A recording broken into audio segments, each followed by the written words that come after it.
Hey there, friends, Nibs again. Out here in the garage tonight, doing a little bit of goofing around, and it is definitely winter now. Here's a picture of my backyard from the other day. It still looks like that now. We have officially got our first real good snowfall. I didn't plow with my truck; I just shoveled it, but it was enough to need to be shoveled. So, but I've been out here tinkering around out in the garage. I've had this one in the garage for a little bit of time now. I actually started working on it, and it had some troubles, and I needed to, set my mind to actually getting it done.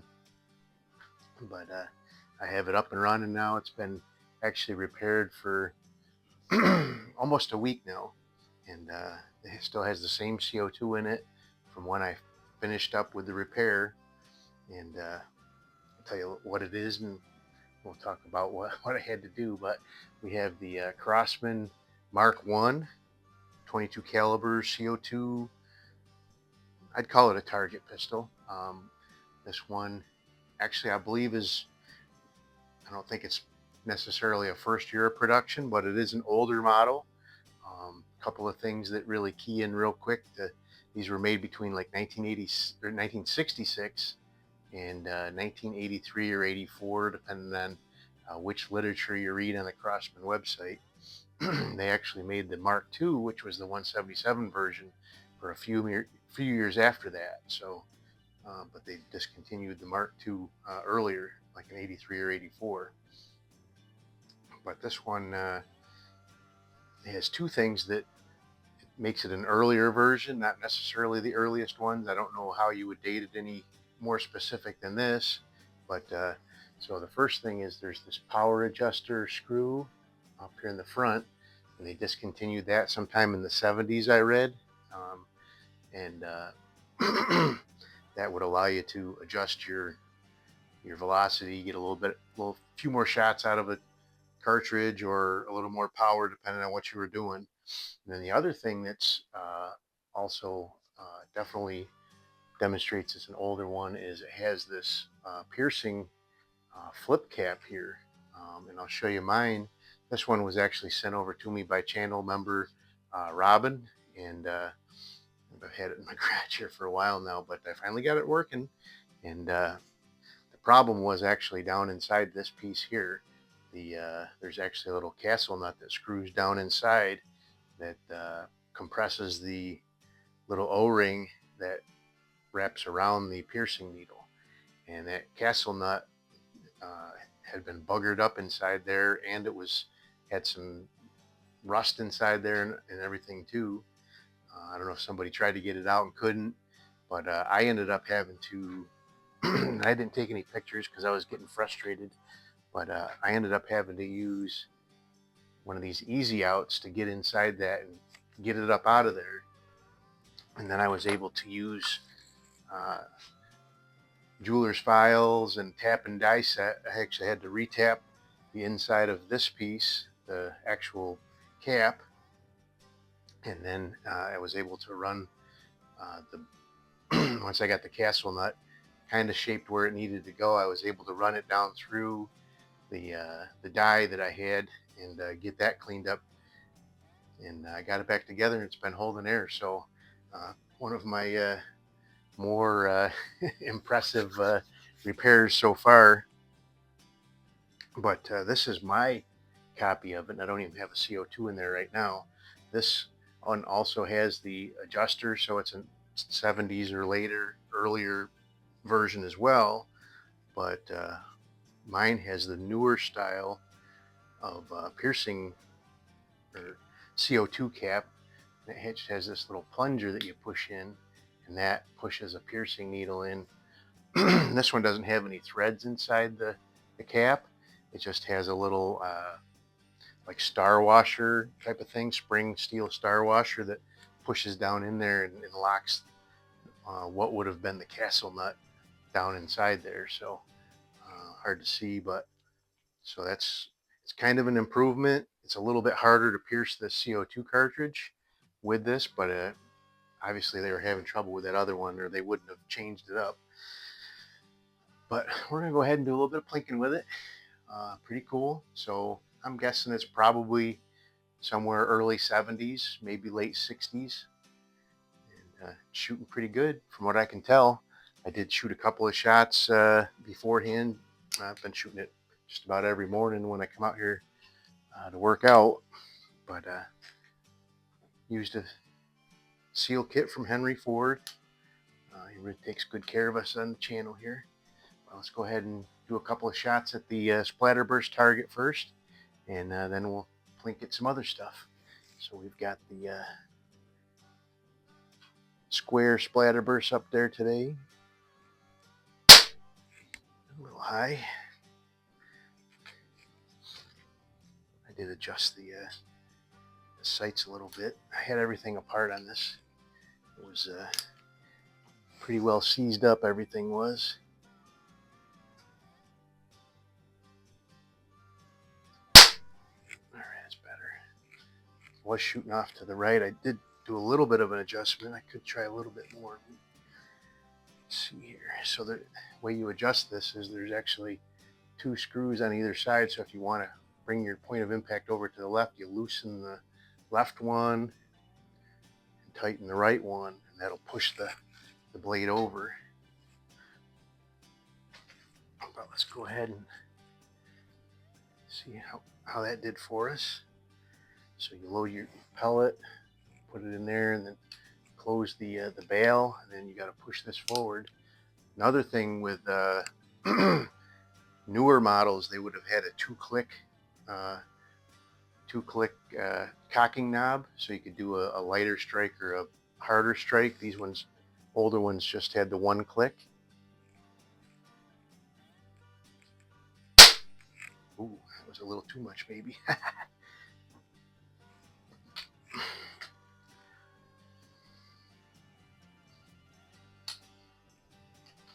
did about a half a turn. Maybe that was too much.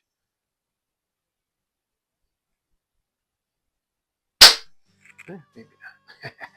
All right, so I have that Rojo target. I guess that's how you pronounce it, Rojo. Let's hit that a couple times. I don't expect this is going to do any damage to it.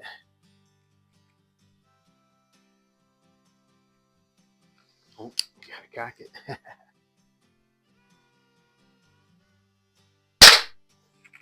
Got enough power to flip it all the way around, though. That's pretty good. Let's hit it one more time.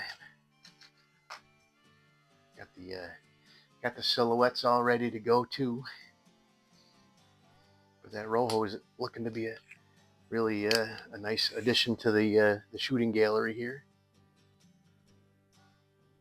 All right, it's smacking pretty good. I actually don't have the adjuster all the way in either, so let's see if we can hit some silhouettes. I got to move over a little bit so I can hit the ram, because it's dangerously close to my downrange camera here. Oop. I don't want to hit that camera.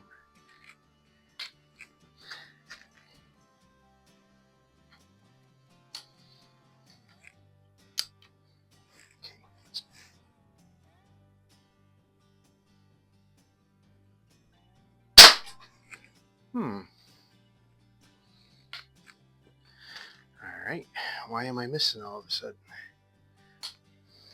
Let's go back up to the splatterburst. I'm going to go up in the upper left quadrant.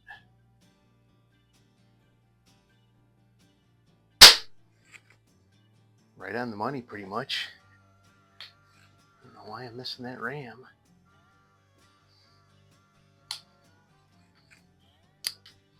All right, back to the ram.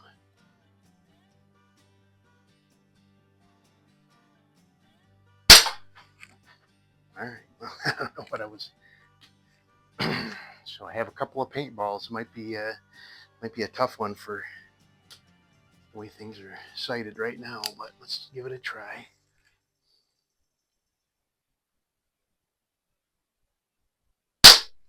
Yeah, I got it. All right. Let's see if we get the pig. He's holding there great. Literally been out here shooting it. Only a couple shots each day, but every morning I would just test it, shoot a couple shots, and then put it back on the bench and play around with other stuff.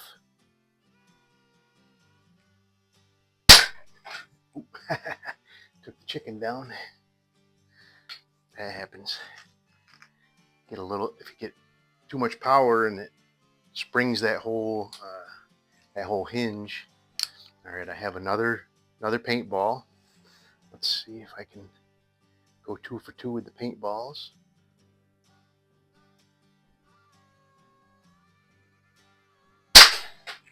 Nope, I hit just a little low on it right there. I see where I hit. Just barely missed it. Wow. Probably looks, because my camera's off to one side, it probably looks like I missed it by a mile, but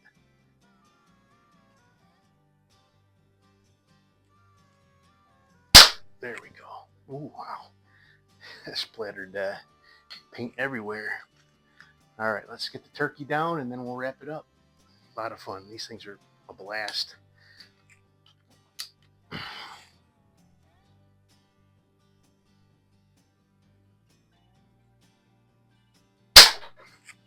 I gotta do a head-to-head challenge before I send this back to Robin with my over here real quick. Ooh. So this is my CO2 drawer here. Let me see if I can find it.